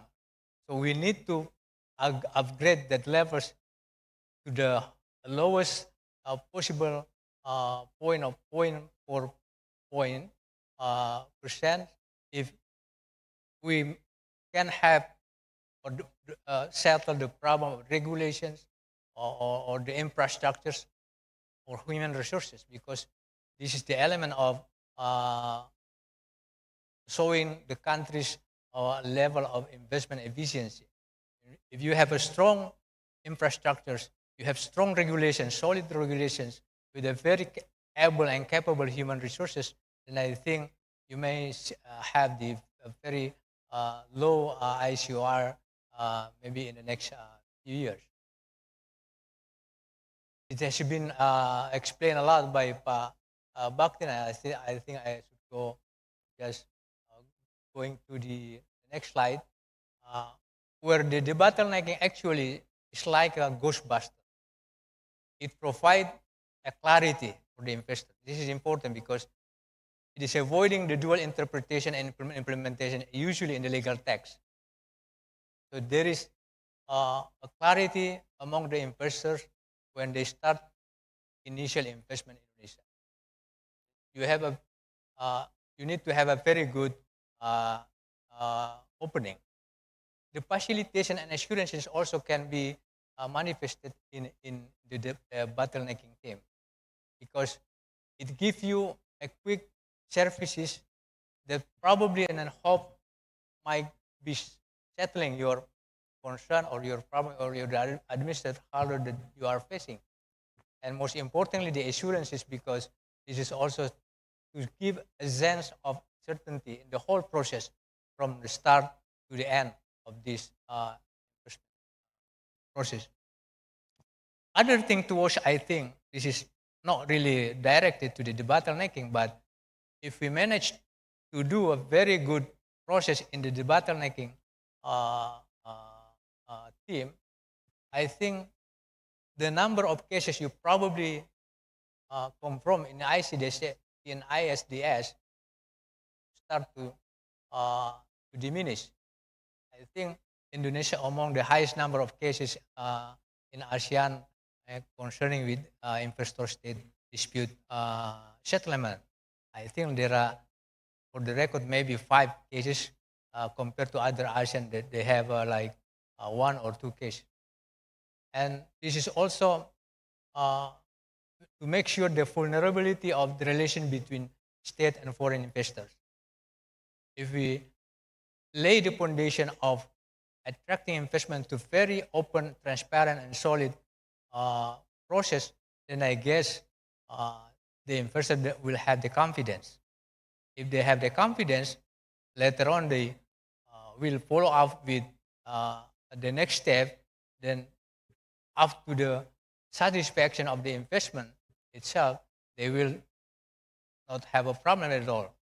As usually we find in the cases of ISDS, 5 cases is a bit high in the past, but I think this also would be diminished because of the bottleneck process. The serious implications, it will reduce the possibility of any cases brought to the litigations, to the arbitrations, either through the venue of uncitral or venue of exit and other arbitration venue. When we start to send the cable to the embassy, in the Indonesian embassy in overseas, we try to collect or to identify the categories or most of the concern that they have, that the investor have, through the information provided by the embassy. And these are mostly a problem facing by investor in accordance with the information provided for the missions. There are business license issue, taxation customs, land spatial planning, financing and investments, industrial sectors, and governance law enforcement. I think this should be channeled by the bottlenecking through hearing. We have coordinated with the few embassies that provide these informations. I think just a moment ago, Indonesian ambassador in Paris, she expressed the cases that confirmed by the foreign investor in France, but I think on my record, we didn't receive any, cable yet from Paris indicating this kind of problem. But so I encourage all our missions, all our foreign missions overseas, to give us the cases that need to be a channel to the bottlenecking, or even they can direct it to go themselves through the website provided by the coordinating ministry. So I think this is a sign that communicating is important provide information, update information, the progress of information, and etc. would be crucial and critical in allowing or enabling the debottlenecking team works in achieving their outcome. There are many lessons, I think, from our partners overseas, Bahrain, Singapore, and I think Vietnam. This is the selected, I think, model that we try to study to give a boosting, moral boostings to the debottlenecking in terms of the capacity and capability in settling the administrative hurdle faced by the foreign investor. The key takeaway, I think, is we need to strengthen interagency synergy on investment issue. Foreign ministers was granted, I think, 3 authoritative, authoritative role by having synchronizing, coordinating, and controlling through the presidential decree number 150. This is the kind of authority that rendered by the government to allow foreign ministers coordinate, synchronize, and control the problem probably faced by our partners in overseas and domestically. Also enhancing coordinating among Indonesian mission and stakeholders. I just talked earlier about this, and optimizing the role of the 132 Indonesian missions, and most importantly also reinforcing a transparent and investment-friendly business climate. This is the overall outcome, the overall objective of this debottlenecking. So if they succeed, I think probably we will see the increased level of the economic growth despite the difficulties in geopolitics and geoeconomy. I hope that will be utilized by our partners overseas, by a foreign mission here in Jakarta, to work together in helping easing their investors doing business in Indonesia. I think I should stop there, Prof. Michael. Thank you very much. Thank you. Thank you so much, Director General Takdir. Thank you. If there is no questions, I want to summarize such a 2 in-depth technical presentation of we have 2 distinguished presenters here. So in short, we understand that there is an elephant in the room. There's issues facing by businesses in investment, and that's why the task force is formed. We have shown result, and a lot of times has been mentioned by Pak Takdir about ICOR, investment capital output ratio, show how efficient our macroeconomic is. Today we are 6.4. We'd like to bring down to 5, and at the same time you bring up our industrialization automatically. And one key aspect in the ICOR is logistics. We are dealing with that as well. So the message to all of you from your companies, from your countries, you have issues, please reach out to us. The website has been provided. All the ecosystem has been explained, and test us whether we perform this time. So with that, I'd like to thank the 2 speakers. We have the last sessions on case demonstrations by our DG, right? Pak thank you so much, Pak, for your in-depth. I'd like to have a copy of your slide as well. And Pak Takdir, thank you so much. And let's clap for them. And I pass the mic to you for the next session. Thank you. Thank you very Gentlemen, much, all the please. honorable panelists and moderator. Please remain on stage, gentlemen. Please, Bapak Satya dan Bapak Takdir, please remain on the stage for the commemoration. Bapak Michael. As we come to the conclusion of the panel discussion session, we would like to express our sincere appreciation to our panelists for their valuable insight and contributions. And as a token of appreciation, we would now like to invite our moderator, Bapak Michael, to present the commemorative tokens to each our panelists. Please bring the token to the stage. The first token will be presented by Bapak Michael Gautama, to Bapak Bapak Satya Bakti Parikesit. Tim dokumentasi, please document this session. Thank you very much, Bapak Satya Bakti Parikesit, for our discussion today.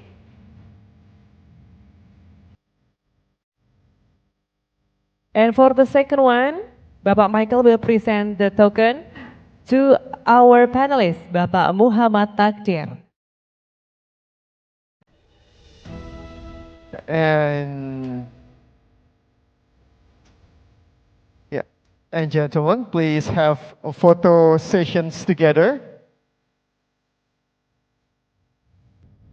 Okay, photographer ready? Okay, we move to the second post. Okay, is the thumbs up? Okay. Once again, we would like to say thank you to our panelists for your time and contribution to today's session. And once again, please give big round of applause for the panelists and our moderator.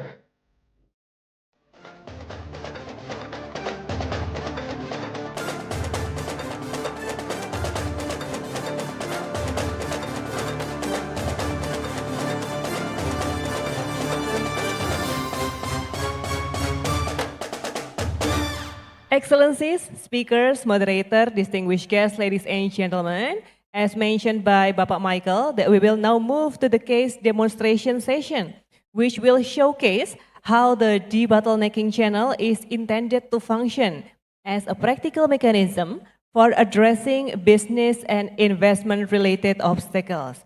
And as highlighted during the panel discussion by our panelists, that the debottlenecking initiative forms is a part of the mandate of Satgas P3M PPE, formerly known as Satgas P2SP.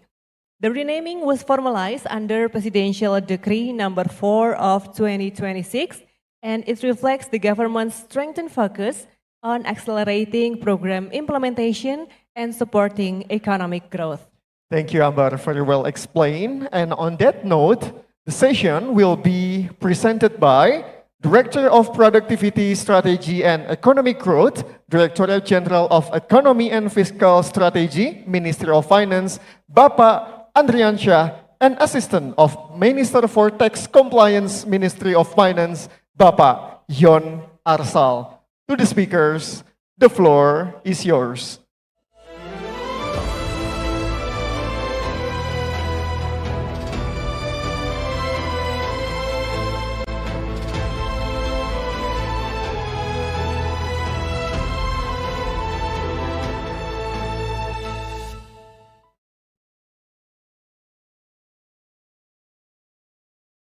Assalamualaikum warahmatullahi wabarakatuh.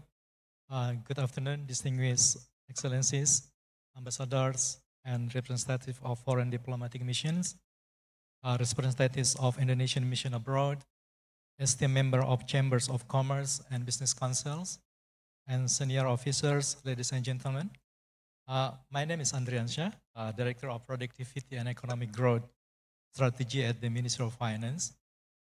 Today I would like to walk you through a brief case demonstrations how debottlenecking channel operates, how issues are escalated and resolved, and how our monitoring system support faster decision-making process across ministries and institutions. Before we look at the cases, let me begin with the submission process. This is the link that asked by the ambassador from Switzerland to ensure the transparency and traceability. All complaints and bottleneck report must be submitted to our platform. We have here lapor. Maybe the slide, please. Yeah, the lapor.satgaspay2sp.go.id, and we have prepared a short tutorial video to guide user through the process. Let us watch the tutorial video. Please play the video, please. Welcome to the official submission portal of Accelerating Government Program to Support Increasing Economic Growth Task Force, or also called as Satgas P3M PPE. This platform is the primary digital gateway for the debottlenecking task force to identify and resolve regulatory or operational constraints affecting every business in Indonesia. First of all, go to lapor.satgaspay2sp.go.id. To begin the submission on the portal, please enter your business identification number, or also called as NIB. This allows our system to securely retrieve your registered corporate data.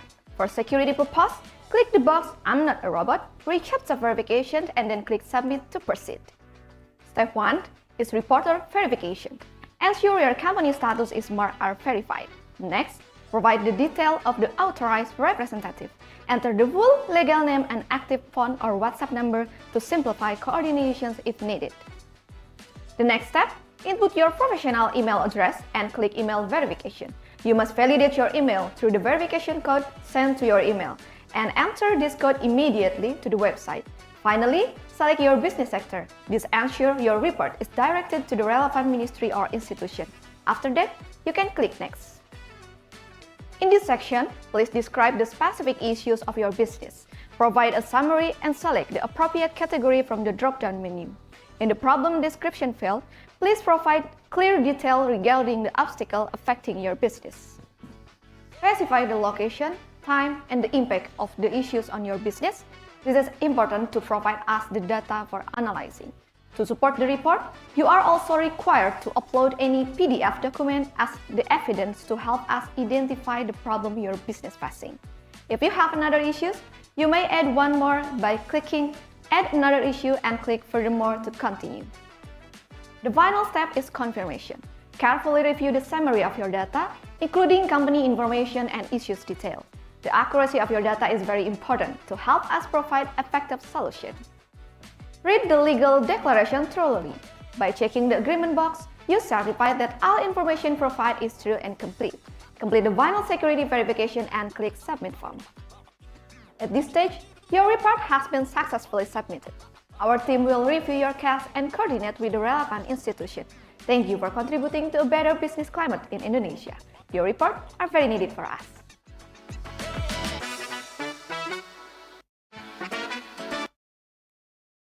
Thank you. We can move to the next slide, please.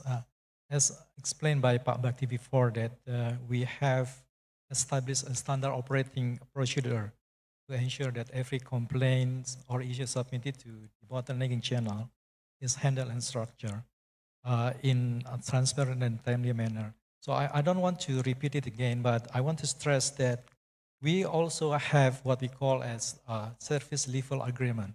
For example, for step 2 in verifications step, the step must be completed in 7 days. And then for analysis, the third step in the analysis, we have a commitment that the maximum in 20 days from the completion of the step 2, this analysis must be finished. And then we have to decide then after, and the next slide, please. And to support the workflow, we also have, we created what we call as the dashboard. And in this dashboard, we provide the real-time overview of the complaint handling and project acceleration process. And in this dashboard, we also have what we call as KPI, key performance indicators, that, for example, average resolution time and inter-agency follow-up durations. And also highlight the contribution of each ministry or institutions in resolving bottlenecks in strategic projects. Next. You can see that here that since its establishment, the Debottlenecking Channel already what we call as the court or the hearings. So in the situation where the resolution workflow requires escalation to the minister level, we convene a formal hearing, and what we often refer as a court, and led directly by the finance minister and attended by the relevant ministries and institutions. And during this session, the complainant is given the opportunity to present the challenges they are facing, and after which we openly discuss and determine the most effective solutions.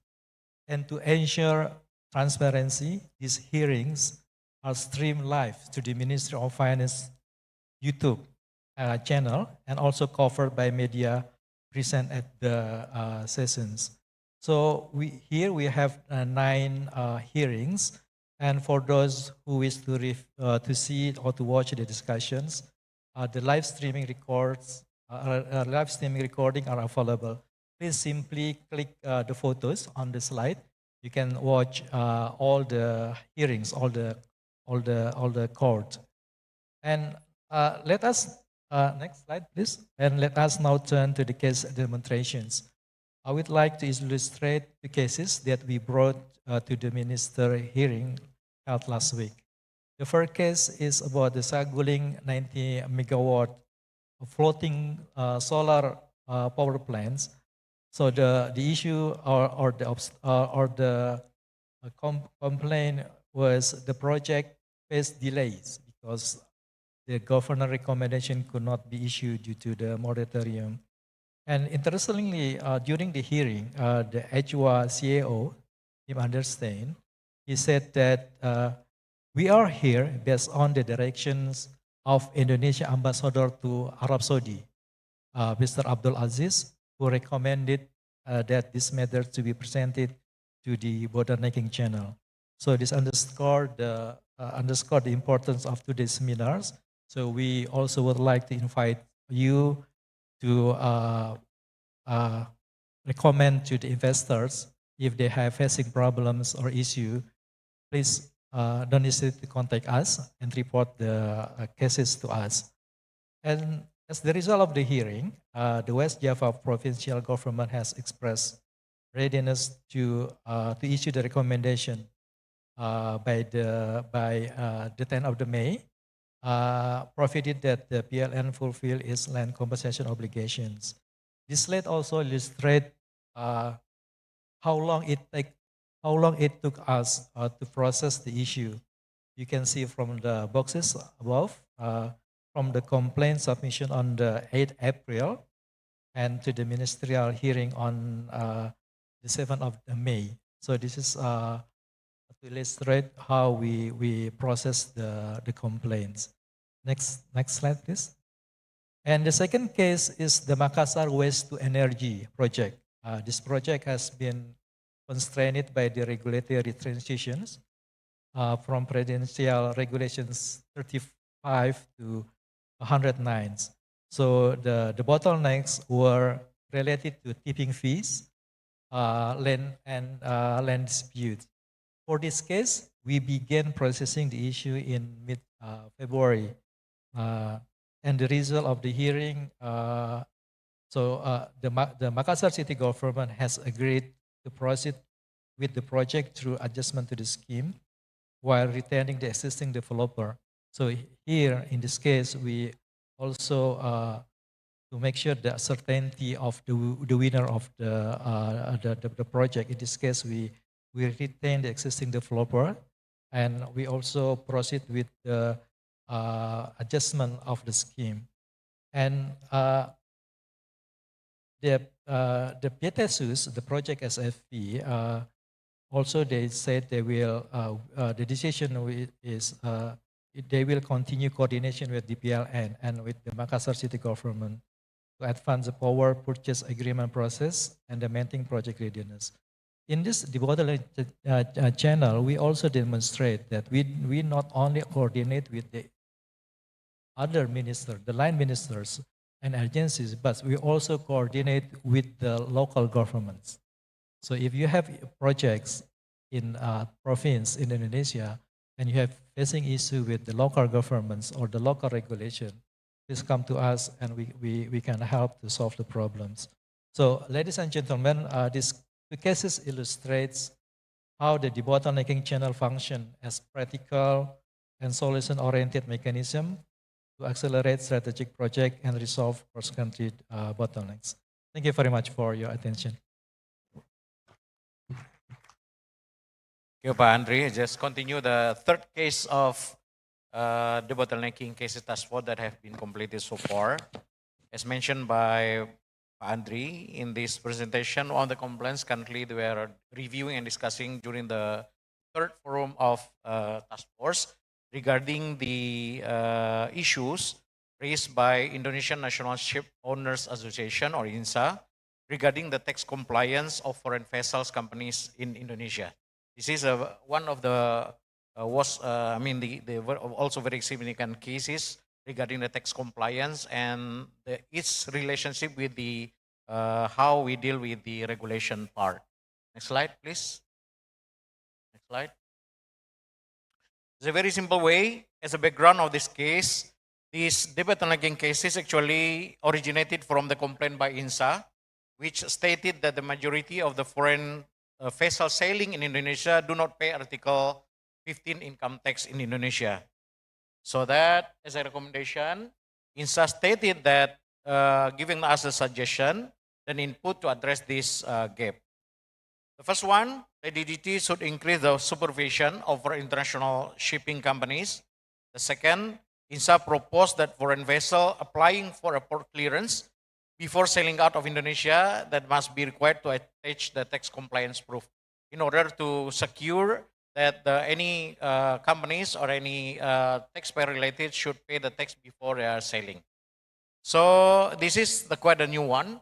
So what is existing regulation now? In terms of the regulation in the Ministry of Transportation and Regulation, this recommendation require us to amend the current Ministry of Transportation regulation rules. And in terms of the existing tax regulation, it also needs to some changes because we understand currently that in current regulation, it is stated that on the gross turnover from the transportation of people and or goods or from charters that will be obtained by the international shipping companies that have a permanent establishment in Indonesia and from Indonesian ports to foreign ports and or between ports within Indonesia are subject to Article 15 of income tax rate that must pay 2.64% of the tax, which is a final special regime in nature. Next slide. This slide provides a comprehensive overview of the cases raised by the INSA that submitted to the Debottlenecking Task Force.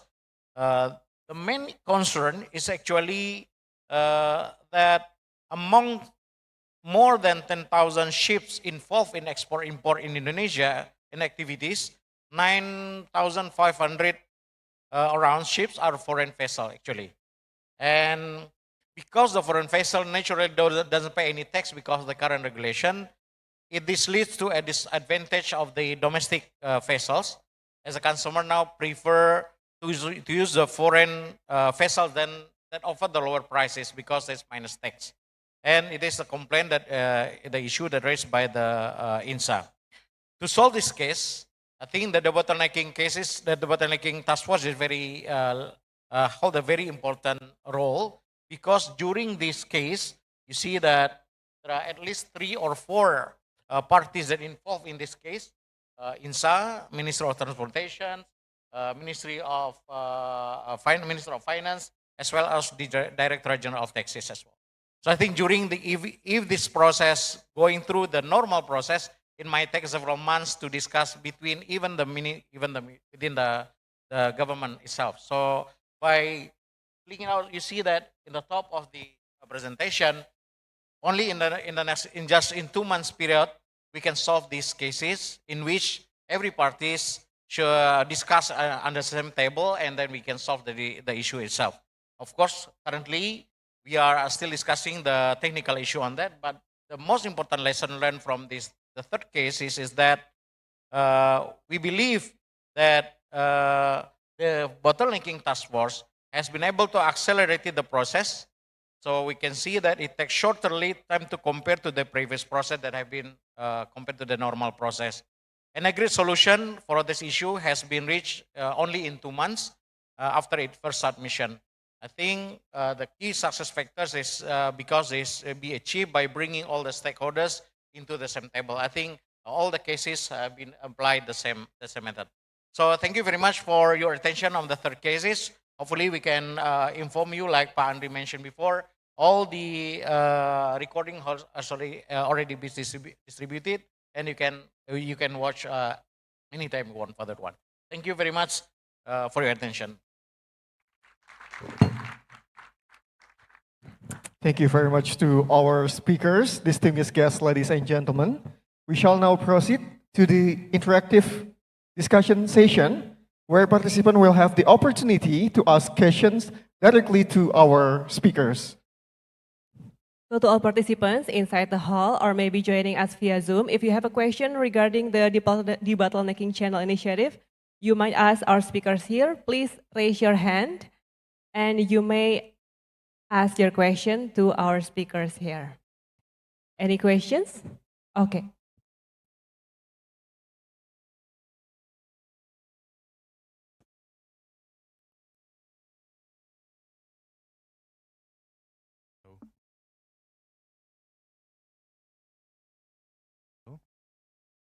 Yeah, it's on. Hey, Pak Adriansyah, senang bisa bertemu kembali. I have following question. When I looked at your website, I noticed that in order to proceed, you need to fill in NIB, nomor induk berusaha. If I'm a foreign investor who is interested to invest in Indonesia, but I don't have a business number yet because I'm still exploring opportunities, can I then still make use of the services of the Debottlenecking Task Force, or is that not possible?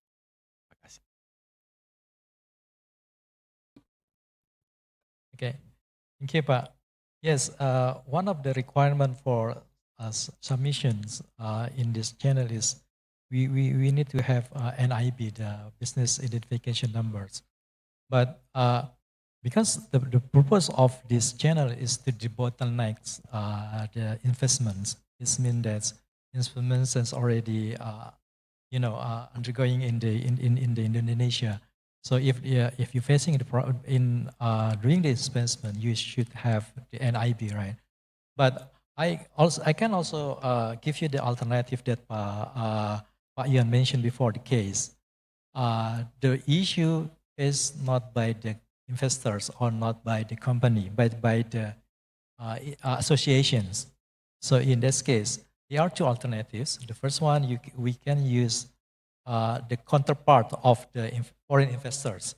They have the NIB. They can represent,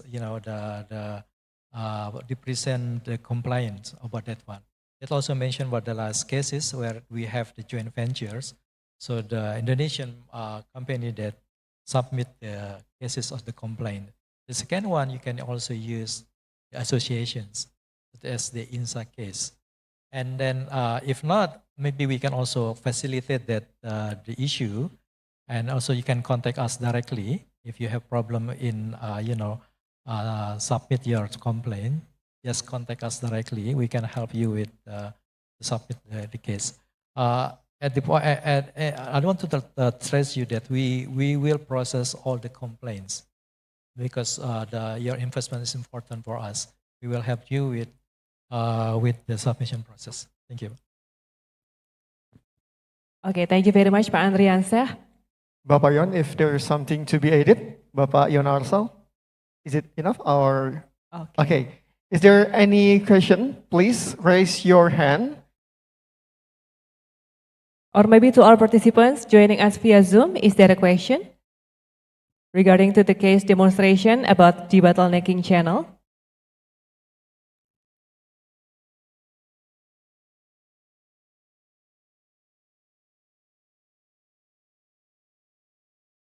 Any question from Zoom?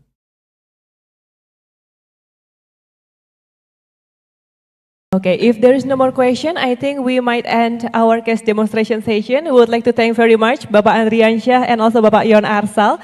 Please give a big round of applause to our speakers for presenting the case demonstration on the Debottlenecking Channel. Thank you very much, Bapak.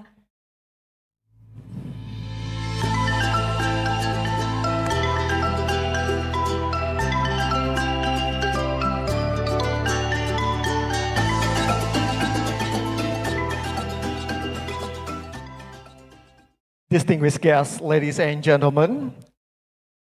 Now we have come to an end of our seminar. We hope this forum has provided a constructive platform to strengthen dialogue and collaboration between the government of Indonesia and the international business community. And today's discussion reflects Indonesia's continued commitment to improving policy implementation, enhancing institutional coordination, and fostering more responsive and investment-friendly environment. And we extend our sincere appreciation to all of our keynote speakers, our panelists, moderator, and also all of the participants for your valuable contribution and engagement throughout the session. Your presence today is deeply appreciated. Thank you very much for joining us this afternoon, and we wish you a pleasant day ahead and look forward to welcoming you again at future engagement. I am Amber. And I'm Rianka. We'll see you another time. Selamat sore, good afternoon, wassalamualaikum warahmatullahi wabarakatuh.